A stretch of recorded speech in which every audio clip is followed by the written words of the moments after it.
The Cold War was not fought with bullets, but with fear. For nearly 50 years, the United States and the Soviet Union pushed the world to the edge of nuclear destruction. These are the secrets of how close we truly came to World War III. In 1947, Winston Churchill declared that an Iron Curtain had descended across Europe. The world was now divided: capitalism versus communism, freedom versus control. The Cold War had begun.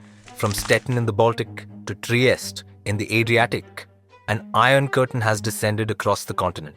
The arms race had begun. Nuclear weapons stockpiled, wars fought in Korea, spies uncovered, and Europe divided by a wall of concrete and fear. In October 1962, the world held its breath.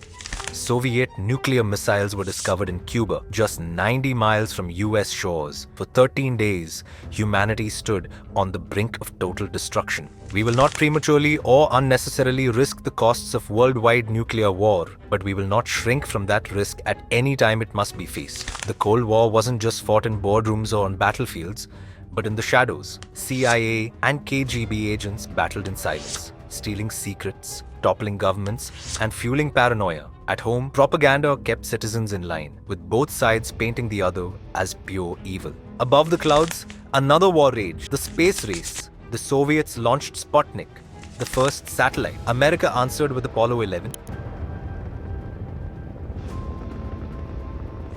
And Neil Armstrong's giant leap for mankind. By the late 1980s, the Soviet Empire began to crack.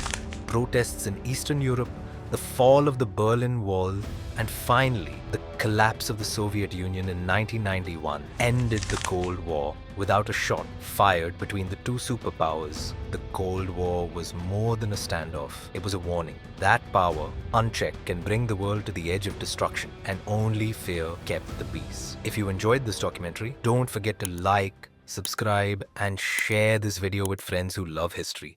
More hype talks are on the way.